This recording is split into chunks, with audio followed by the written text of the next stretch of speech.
initially invited about 2,000.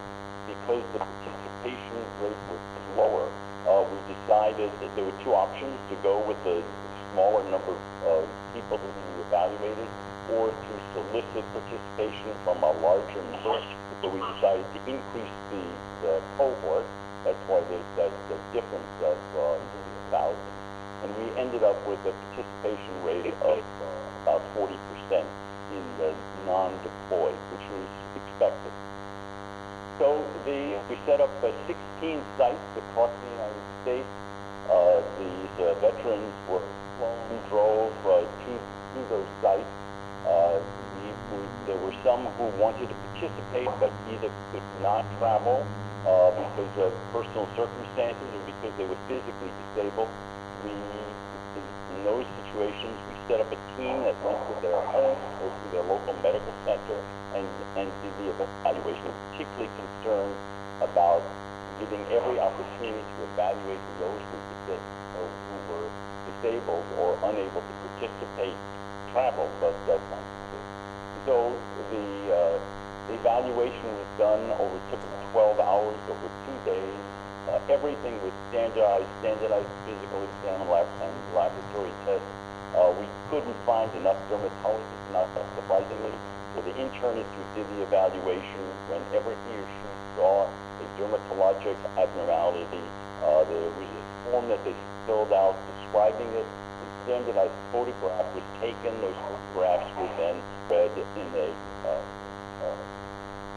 by three dermatologists subsequently. The neurologic exam was by a neurologist, the nerve conduction study, pulmonary function test. There was a standard psychiatric assessment with the Composite International the PTSD study, the evaluation of standardized TAP, standardized fibromyalgia, chronic fatigue syndrome exam. And people were tested, the evaluators tested, retested. So in the results, there were no differences were found in a wide variety of illnesses. This is in terms of self-reported. The deployed reported that they had chronic fatigue syndrome about 2.3% of the time versus 0.4% for the non-deployed, and the deployed reported skin rashes about 40% versus 28%. In terms of the results of our physical and laboratory assessment, you can see that there were no differences, but for many of the disorders we were searching for, but there were significant differences in the standard Form 36, which is a self-health assessment test. But those differences, there was just 1.5 points, which is considered non-significant. 4 or 5 point differences required for clinical significance. You see there was a difference in dyspepsia. And if you look at the bottom of this, that was our definition of dyspepsia for heartburn, abdominal pain, and use of gas blockers. For fibromyalgia syndrome, 2% versus 1.2. And for chronic fatigue syndrome, 1.6 versus 0.1% with an odds ratio of 40.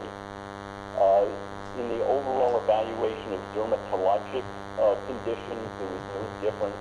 The dermatologist subsequently subdivided the conditions into two groups. One, so-called Group 2, where you look at the bottom, there were the conditions that they felt could not be related to deployment, like moles, freckles, scars, hemangiomas, skin tags, etc. And so Group 2 is everything but those, except those conditions. And so when we took all of those other conditions, there was a significant difference. We attempted to identify specific conditions for which there might be differences, but they were unable to. Remind us the years in which you did this. This was done in about 2001 to 3. We did a standardized psychiatric assessment. You can see that there was an expected difference in PTSD, in panic, major depression, and one or more mental disorders. the data in this particular table is psychiatric disorders with onset in, at the time of deployment, but you also, and that was as reported by the participants, but we also did analyses with lifetime and etc. And the numbers were different, but ORs weren't particularly different. And you can see that there were no differences between deployed and non-deployed in a variety of disorders, including, I just noticed, nicotine and alcohol, illicit substances, etc.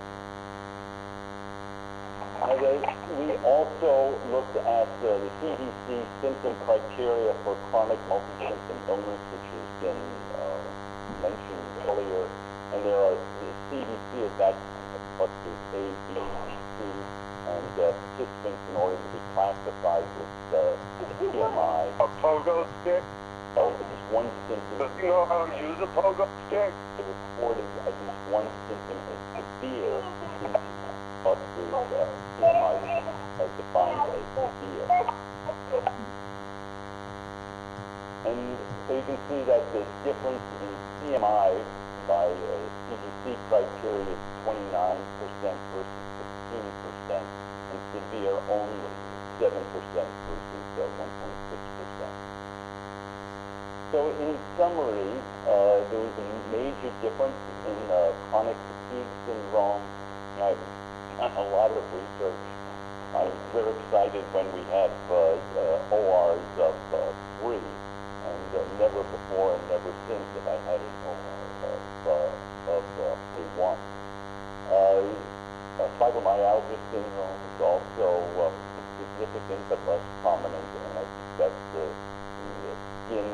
groups of skin differences before. So the study limitations, I think one is that it's a cross-sectional study, and the usual limitations associated with cross-sectional studies. There was a participation bias. One of the advantages of our study was we had all the data that Han had collected from his study, and so we were able to compare the participants in his study whom we solicited to the participants in his study, and we solicited and participated to the participants in his study who didn't participate.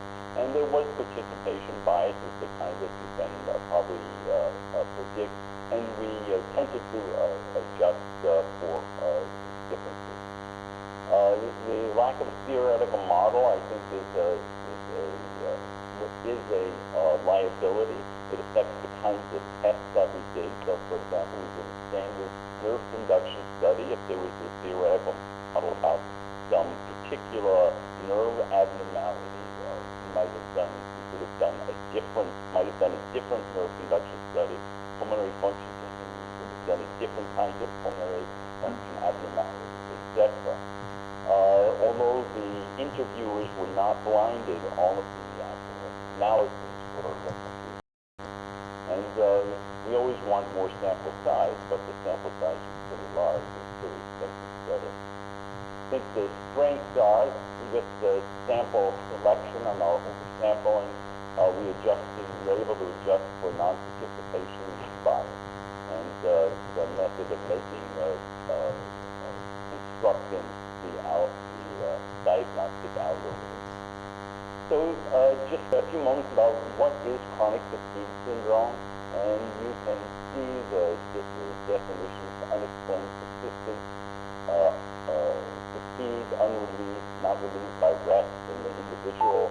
Had to have at least 4 of those listed symptoms, and there was a whole list of excluded psychiatric diagnoses, and also you can see the non-exclusionary list. And again, we collected standardized data to address chronic fatigue syndrome.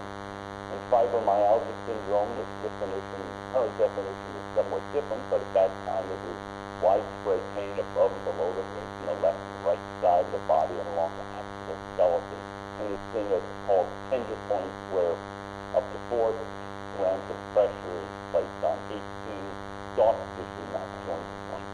And if the person says outstrips considered positive. And this basically is no exclusion for fibromyalgia syndrome. So think that our studies support that fatigue is a critically important component of CMI. Malaise, pain is very important. Memory impairment and potentially gastrointestinal symptoms.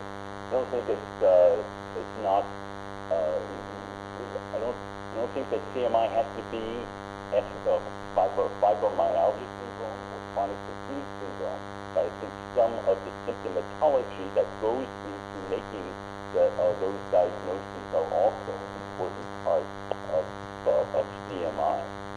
And one other point, I think that as the committee evaluates the definition, I think another concept to think about is the potential of recommending a minimum data set to collect.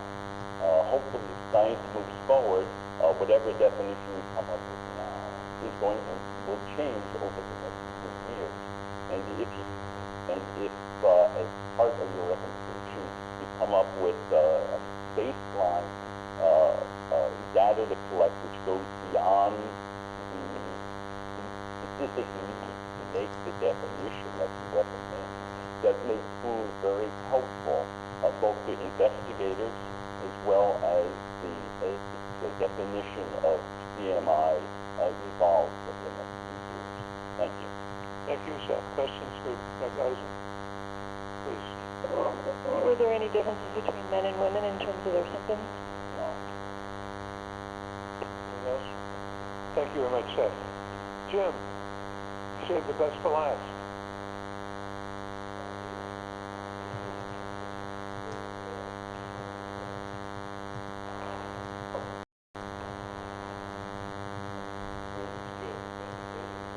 Good is good, but not that good.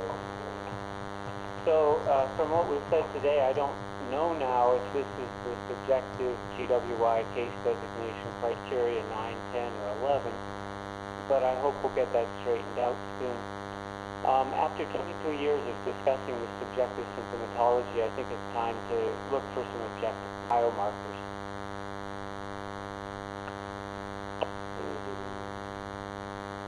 The right one. Good, thank you. Conflict of interest statement.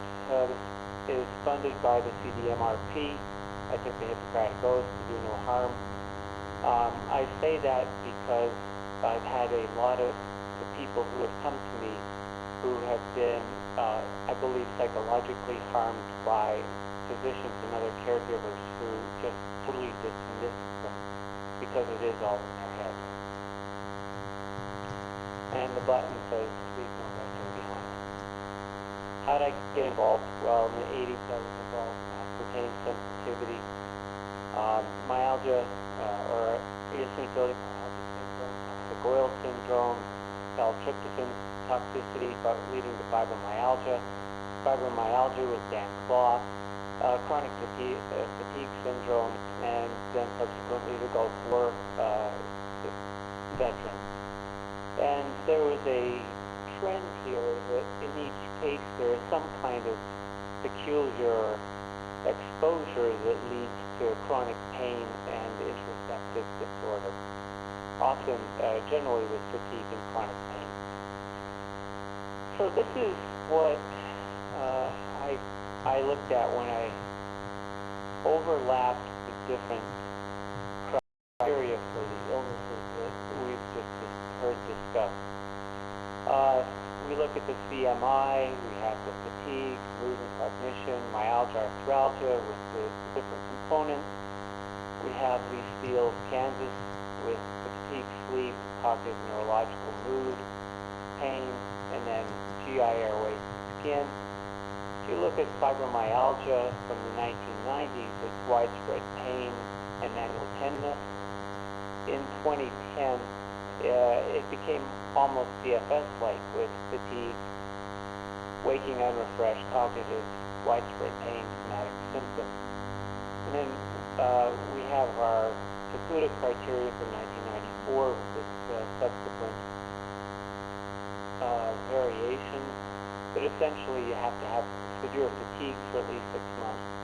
And after the fatigue begins, you have the sleep disturbances, memory and concentration, myalgia, arthralgia, goes across here, sore throat, lymph node, headache, that I've listed here as interoceptive type condition, and then exertional exhaustion, which is really very critical for the chronic fatigue, myalgic encephalomyelitis illness, where someone will do more exercise or more cognitive exertion than is their usual, and they will have severe fatigue that may put them to bed. It is often delayed 3 hours, 24 hours, and they may stay in bed for several days. Unlike my colleagues, I found a lot of CFS in the particular patient group that I saw, but that could well be an indication of the severity of their illness. In drawing this graph out, I was trying to find out were there some possible underlying mechanisms that could tie these together. And I think there are. First, there's the fatigue, which I'll discuss a little bit later. As far as mood, cognition, sleep, we found working memory disorders and attention network disorders by blood oxygenation level dependent MRI studies that I'll show you later. Sleep involves the periaqueductal gray area, which we found to be defective. The affect, and particularly the anxiety, is, I think, what is being represented as depression. The chronic pain syndrome of arthralgia, myalgia, the irritable bowel syndrome, and such, I believe fall into the nociceptive, interoceptive, and somatosensory disorders with central sensitization. As I'm sure you're all aware, central sensitization is very important in the transition from acute pain to chronic pain with the glutamate-driven, AMPA receptor-driven change in the dorsal horn and elsewhere in the brain that leads to an increased sensitivity in the receiving neurons, leading to the insula. The other thing I found is that about 80% of these people had migraines using International Headache Society criteria. Yes, sir. Patients were talking The first group that I saw were around 30 of the Gulf War illness people who came in for heart punctures, and then we had 50 who came in for an exercise study. The other component that they shared was the systemic hyperalgesia that is the consequence of central sensitization and the exertional exhaustion. I disagree with your charge that you look solely at 1990, 1991. I think that you can test your criteria that you arrive at by showing that the odds ratio for having whatever you call it, CMI in the deployed, is higher than the non-deployed from this cohort.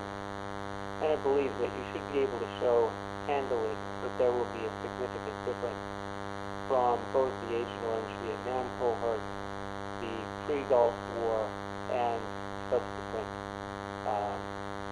cohort soldiers. The hypothesis here is that CMI is a unique syndrome. The null hypothesis has been raised by a large number of others that this is a consequence of military service. I think that we should not forget the lessons from Agent Orange and its 20 years. We should learn from that and bring that forward to whatever this entire exposure was. I won't get specifics there. The other reason to investigate the exposure part, though, is what are people currently being exposed to that may lead to similar syndrome, and prospectively, how can we reduce those exposures? Some unique aspects. I'll go quickly through this. We had the Iran-Iraq War with the delivery of U.S. munitions. We had lysine toxicants that were used during the 1991 conflict. They were used to kill vermin.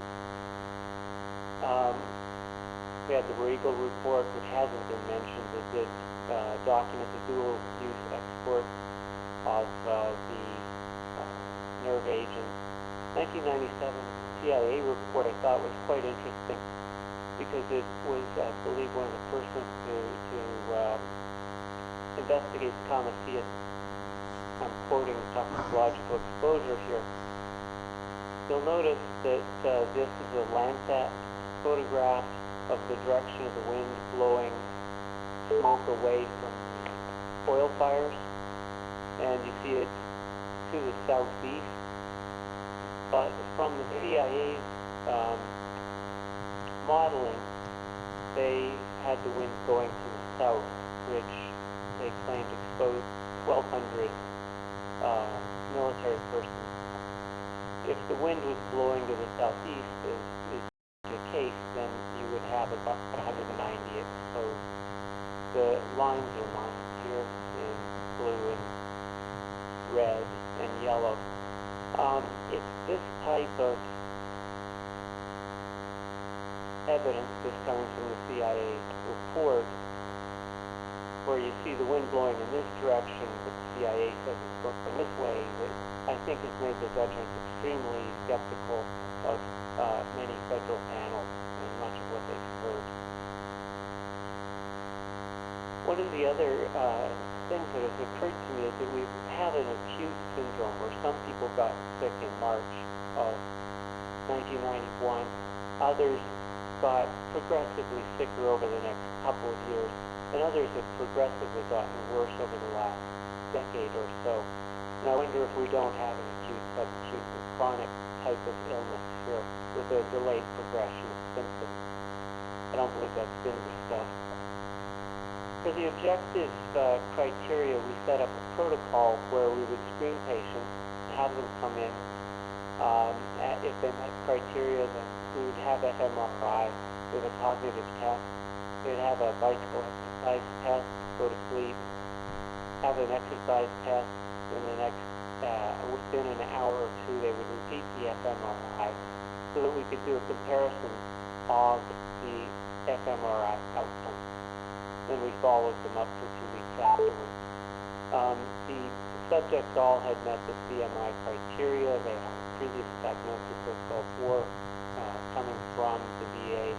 They all met CFS criteria, which I point out is distinct from what others had found. This, again, leads to the question of, is there gradation of severity within this syndrome?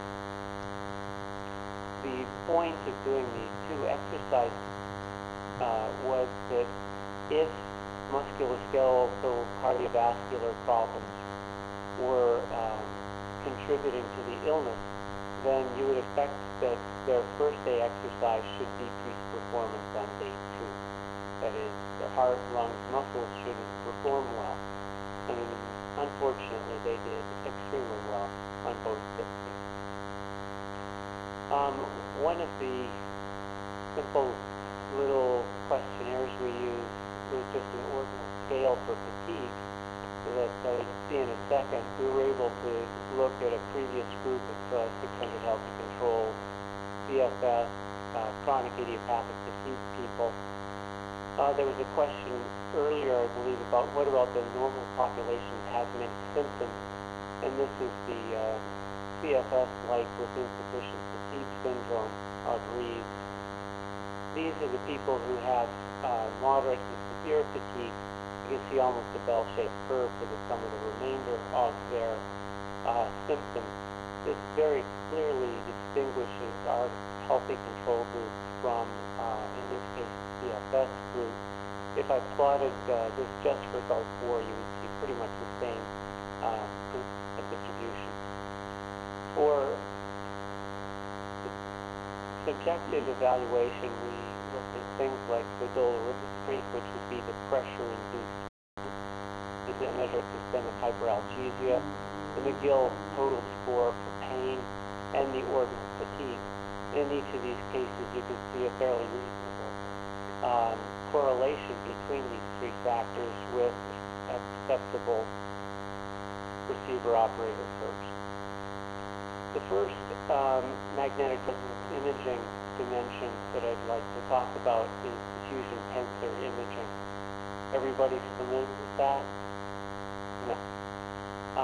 What DTI measures is the ability of water to move within a space. So if you have a drop of liquid water here, an individual molecule can move around freely with Brownian motion, and hence you have a spherical distribution.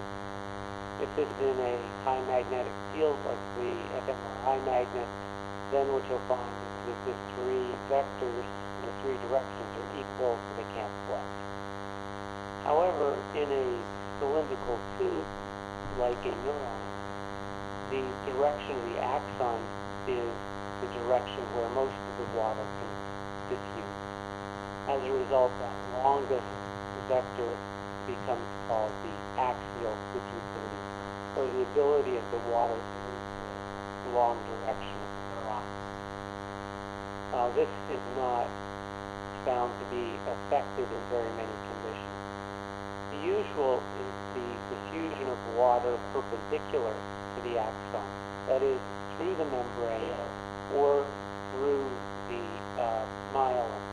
And if you have a case like multiple sclerosis, inflammation, then the radial diffusivity is greatly increased because you've actually damaged the axon. What we found instead was the axial diffusivity was increased. And this is, took us about 3 months to come up with some reasonable explanations for this. This is the one white matter region that had the most loss in integrity. The right inferior frontal occipital fasciculus runs here from the right prefrontal lobe past the right insula, near the nucleus accumbens, and posteriorly here to the parietal temporal junction. The axial diffusivity here correlates with the orbital fatigue. Doesn't look as impressive with the dolorimetry, but also with the Gill total score. And here you can see the significant difference between the GWI people from the control. So what is this fasciculus link? Well, in this right lower part of your brain, it connects the orbital frontal cortex, which has been associated with fatigue. Also the ventromedial prefrontal cortex. And these two work together to provide evaluation of pain, evaluation of exertion. This is from many of the economics experiments that have been done. And this, I believe, is the person, what's the value of how much pain I'm experiencing now? Do I want to do more? So it has a link to motivation too. The right anterior insula here receives is the highest level of reception for nociceptive, interoceptive, somatosensory stimulation, and it has a direct link to the sympathetic nervous system. On the left side, it's a link to the parasympathetic nervous system. Back in this region, where you have the temporal parietal junction, it interacts with the right middle gyrus here to form the central attention network. Now, you have two attention networks primarily. The dorsal attention network works to maintain your focus on a task. As you're listening to me now, you will be listening on every word, from one word to the next. You store that very short-term memory in your parietal region, and you maintain your focus with your dorsal attention network. ventral attention network that connects these three places receives information that may be related to the task you're involved in. What it does is it clicks, it draws your attention, and then you have to interrupt your dorsal attention network and make a decision as to whether this new cue is relevant to the task you're doing. In doing so, it stops the dorsal attention network. You erase what's in your inferior parietal working memory, and it's as if somebody just pushed your computer and turned it off. In order to restart a task, you have to reboot your computer. And I believe that the cognitive difficulties that these people are talking about is actually a loss of this working memory, with great distractibility and need to continuously restart their task. Other areas of relevance include the anterior insula, as I mentioned, where you have pain at its highest, perhaps most conscious ascent. The differential diagnosis of this increased axial diffusivity is recovery from traumatic brain injury. It's the early transient phase of mild cognitive impairment. This is thought to be a precursor to Alzheimer's disease.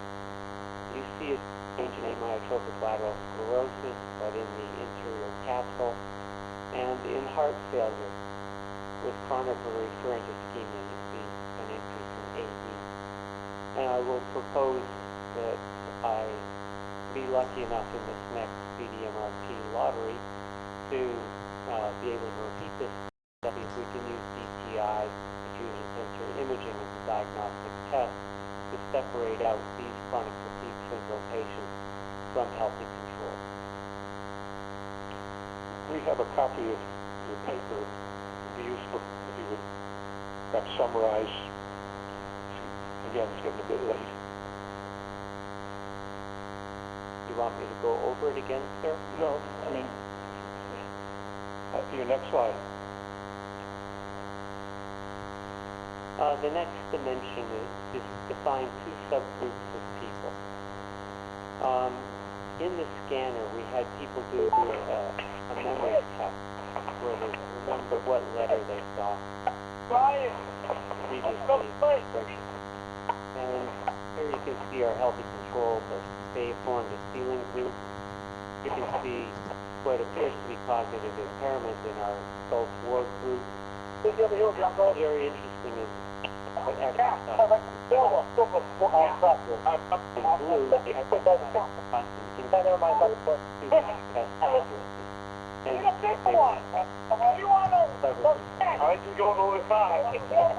on the flip side, in green, we have a group that decreases in their accuracy after exercise. You might say, well, you expect some people to go up, some people to go down. So we were quite surprised when we looked at cerebral lactate levels in the cingulate cortex, where our increasers actually ended up being significantly lower than the decreasers to the level of lactate at baseline. And true to their name, the increasers increased the level of lactate on the second day after. So they increased both the level and lactate. The decreasers had increases and decreases, so there was no change. Each of those alone is a curiosity, but putting the two together, I think, is important. And what we believe is happening is you have a neuron shuttle of lactate. Lactate is the preferred energy source for neurons, and we believe that this shuttle is defective in one or the other of these subgroups, potential phenotypes of Gulf War illness.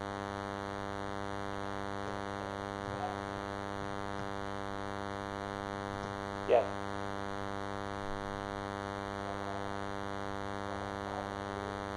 It It appears counterintuitive. However, because lactate is the preferred energy source, it may be that this particular group after exercise is having an increased delivery of peripheral lactate and supplying their neurons more efficiently.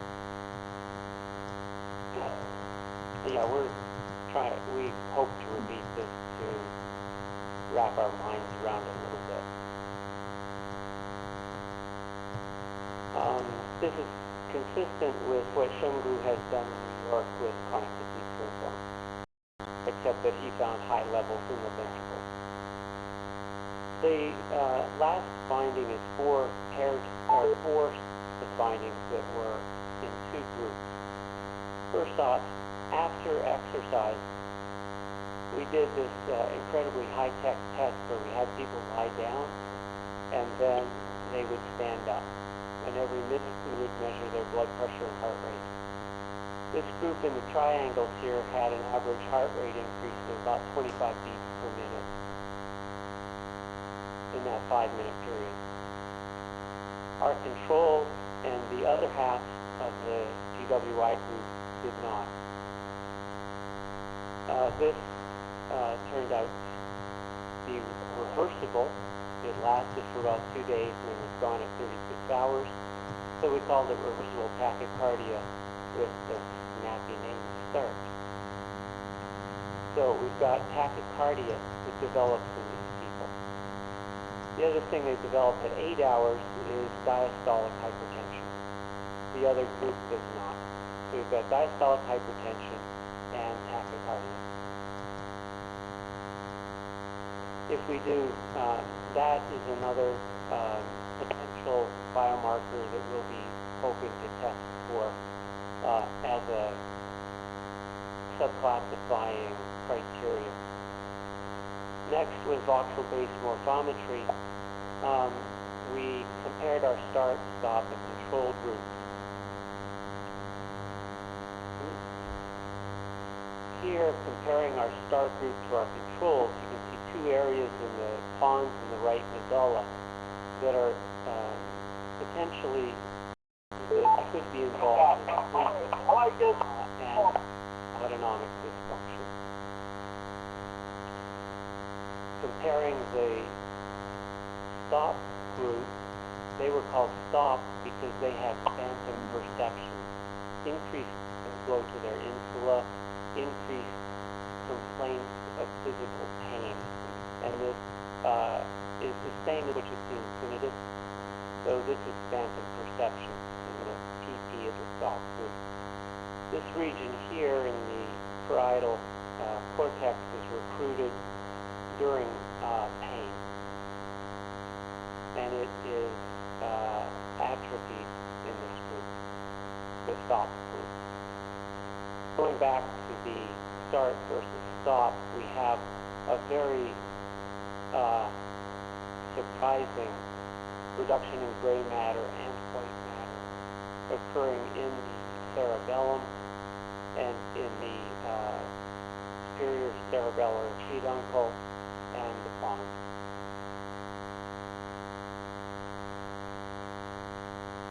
This is particularly marked in the midline of the cerebellum, which you can't really appreciate here, in an area called the vermis, which I'll show you here. When our subject did the two-back cognitive test, and we looked at the blood oxygenation level-dependent blood flow during the task, we found that in the region here of the dorsal attention network and here of the inferior parietal working memory region, the three groups were fairly similar. However, the stop group and the start group had different regions of the brain that they used for cognitive compensation. What line did it please? Yes, sir. These guys use the basal ganglia to compensate. These people use the vermis. And I think the vermis here is very important because in lesion experiments in animals if you lesion this area, you develop hypertension and tachycardia. After exercise, compensation is lost, suggesting a change in hemodynamics. I believe that this is very preliminary, and I would like to be the first one to disprove it, but these results suggest that we may be able to differentiate our CMI, CFS group here from control by increased axial diffusivity, that is a loss of white matter integrity. Then after that we can subdivide them into this increaser decreaser group based upon potential astrocyte neuron lactate shuttle dysfunction and through the exercise induced changes, and then in an independent and mutually exclusive distinction by the third dimension, the post-exercise tachycardia, the VBM brainstem atrophy, the differences in gold flow and loss of compensation, I believe will show that we can separate the start and stop groups, and then we will have 4 subtypes. I think that this opens the potential to moving far beyond a subjective diagnosis. Thank you, Jim. Has the work on lactate and the Lorimer and so forth been published yet? Yes. Could we see copies of that? I've not seen a copy of that. I'll be happy to provide We're one. very interested in that. Questions for Jim? Please. Sir. Howard.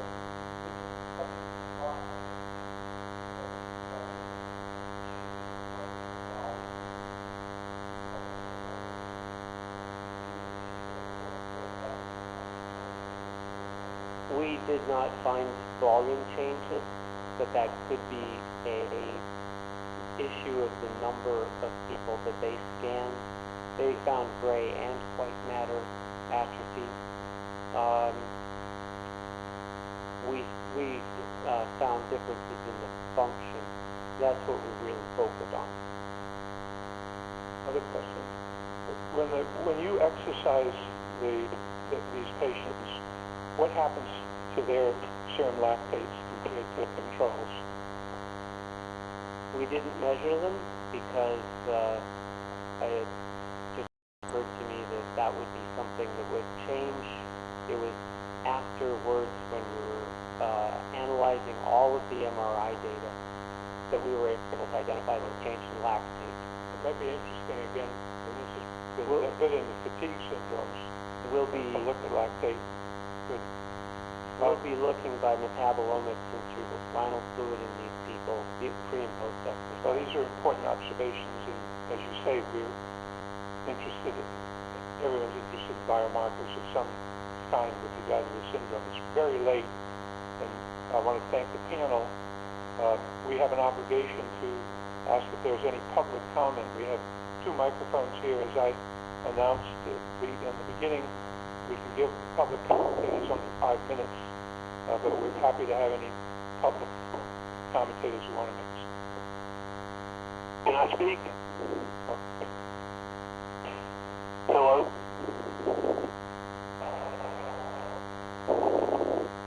Hello? Hello? Yes. Yes. Can I speak? Somebody on the phone? Yes. Yes. Can you hear me? Okay. Sounds like there's 2 of us. All right. And could you identify yourself and? My name is Ronald Brown. I went through Dr. Bernick's study. Ronald Brown. Ronald Brown. Ronald Brown. All Yes, right. I was a participant in Dr. Bernick's study. And the other person by name? Yeah, my name is Dean, D-E-A-N, and the last name is Lundholm. That's L-U-N-D-H-O-L-M.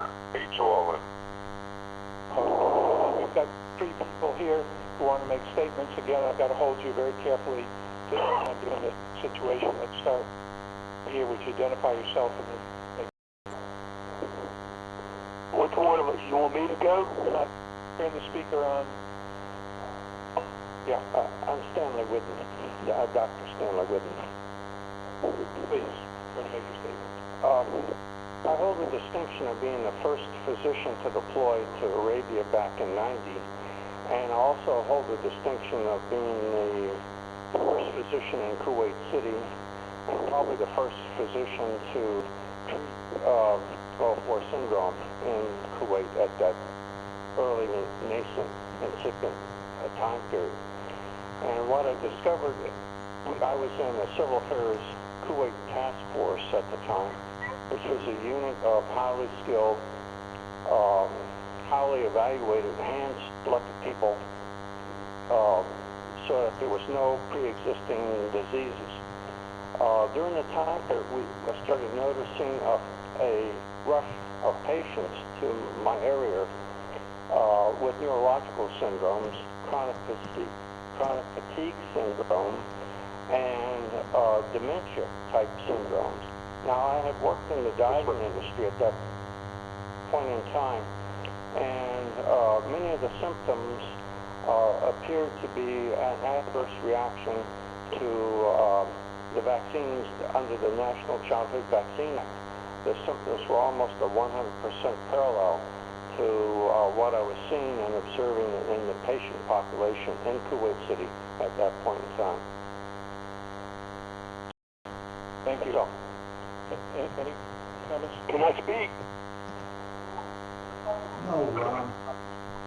The Kuwait Task Force.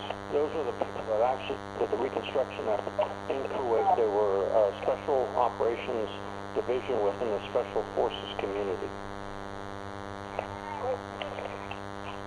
So they were hand-selected. They had to be in excellent health, and we excluded them before the operation with any type of problems before deployment.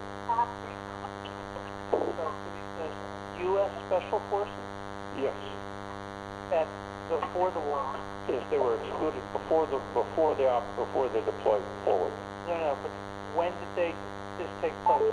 This took place, the symptoms I started noticing were in Kuwait City itself, right after we moved into Kuwait City.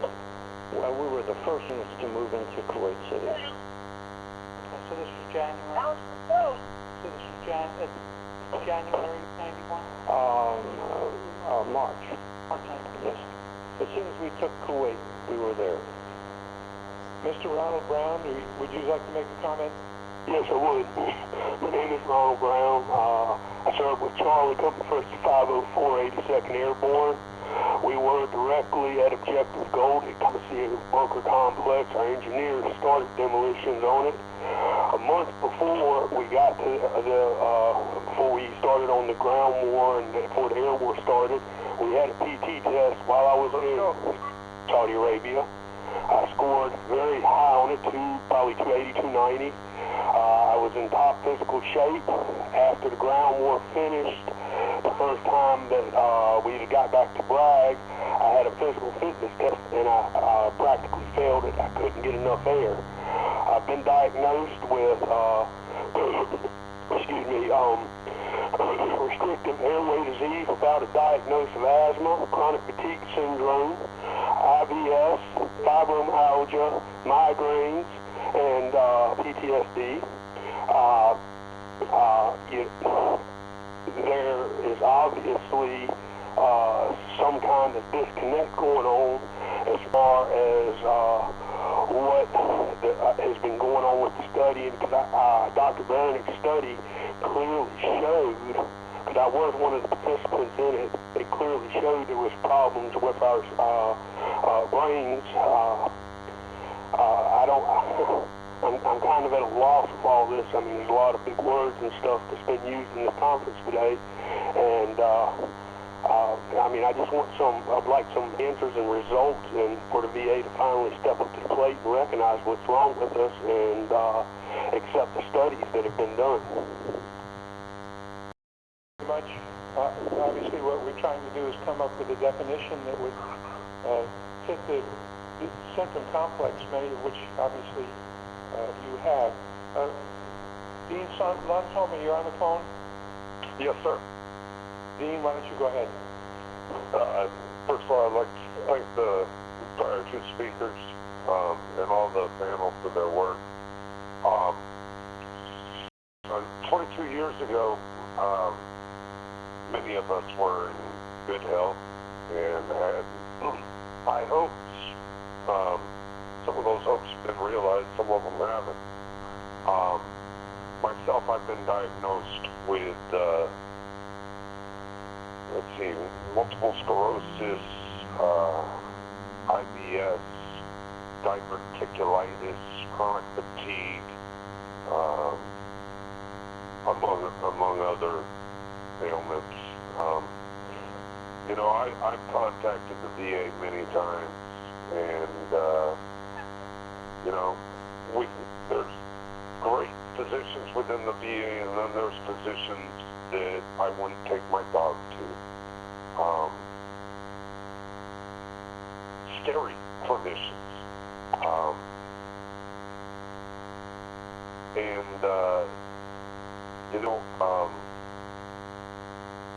Suffering from Gulf War illness is frustrating because you have your memories of what happened, and then it's gone.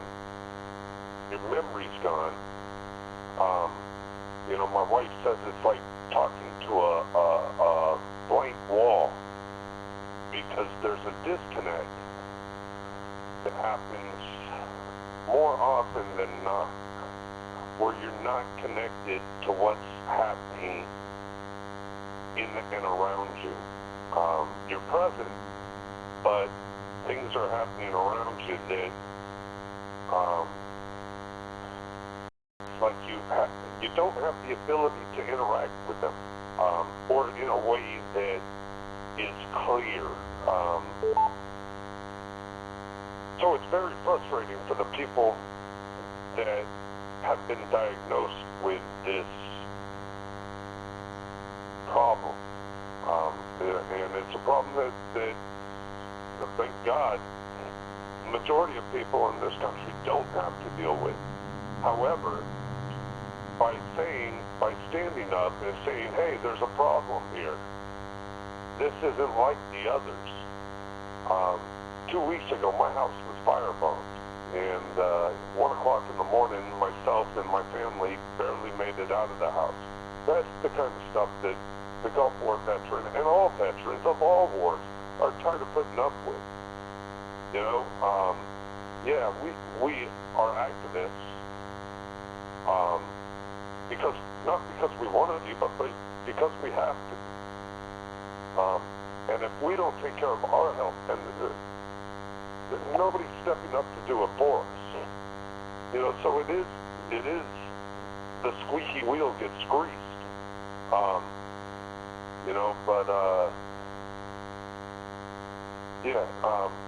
It's very difficult to come forward and say, hey, somebody messed up here, and it has a direct effect on me, my health, and evidently my children's health, and their well-being.